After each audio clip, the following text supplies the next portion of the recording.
Good morning and welcome to 365 Days of Amazing Stories with Theo Mayer. Here, hopefully I'll be finishing up the story of He Wins Who Waits.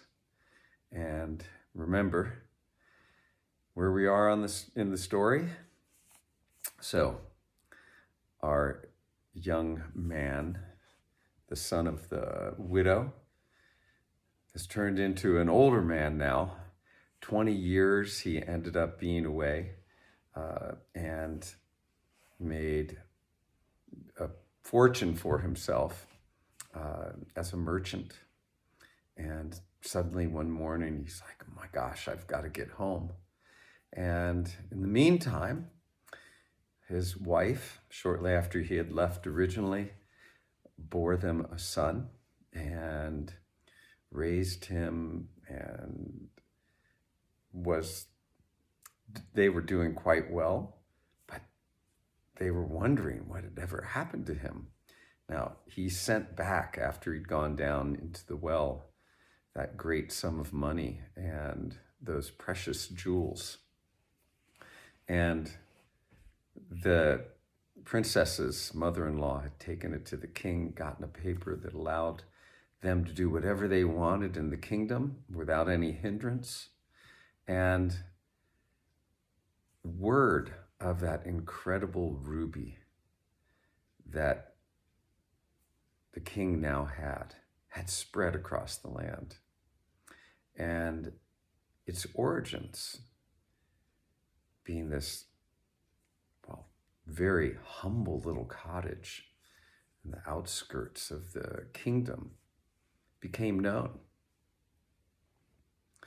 Now, kings from other lands, they sent messengers trying to find out if there were any other jewels like them, because they were very unusual, larger than any had ever been. The king had gotten, of course, a ruby, and there was a diamond and an emerald, the other two, very large and beautiful stones. And the kings, they were into bidding against each other to try to win those other two stones. And so the princess was able to name her price, basically, and ended up with a huge amount of money, huge amount of wealth from the sale of those two other stones. Now, with it, she ended up building a palace like none that had ever been seen before. I could go into detail of all the exquisite design features, the materials with which she built things. But what I can say is that no one had ever seen anything like it. And her desire had been to try to create a place that would be a go-between for heaven and earth. So there was sacred geometry in the stone carvings of the walls, the floors, the designs would bring one into a place of awe and wonder. The ceilings would remind one of the starry skies. And all of the windows that would look out across the landscape were a delight to the eyes. Gardens surrounded the palace. The senses were filled to contentment, allowing the mind to venture into places where the divine could be contemplated. Well, the king heard of this palace on the outskirts of his kingdom and had to go see it for himself, of course. Now, he'd been off on some warring campaign And when he had arrived back, he went to see the palace. It was complete and done. And when he got there, he was greeted by a 20-year-old man who he was immediately taken by. This man was handsome and strong, and something about him, the king just couldn't help himself but ask this young man to come into his service. Now, the princess had made sure that he had been brought up in the best of ways, instruction and all of the arts and all of the various forms of warfare. And so he was ready to serve the king, and in a short amount of time became the king's general of the entire army. The king, nor the princess's son, knew that they were grandfather and grandson. And the princess, she never went out to see the king when he had come. Now, I will tell you that the king certainly missed his daughter. He had forgiven her long ago, but he had not ever known what had happened to her or where she had gone. Well, the merchant, the widow's son, the young man now turned into a man, returned. And when he did, he rode to the cottage where his mother had lived, and he saw beside it this incredible palace. Now, the cottage was not even really inhabited at this point in time. It was still in some kind of repair, but it was not being used. And he wondered now what had become of his wife and his mother. And he wondered, who was it that was inhabiting this palace? He decided to climb a tree beside the palace and wait and watch to see if he could find anything out.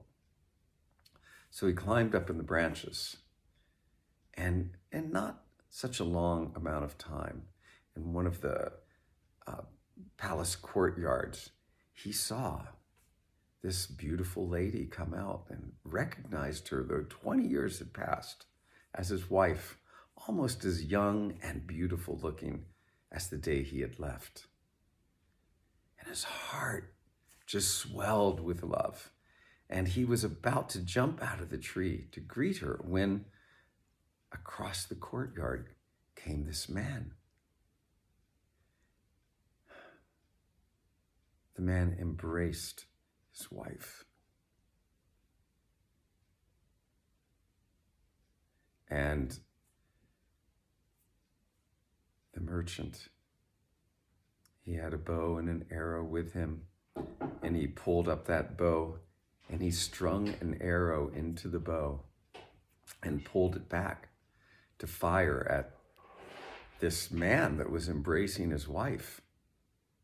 And as he did so, he remembered the words somehow of that old man by the well who had said, patience is the beginning of the road to happiness.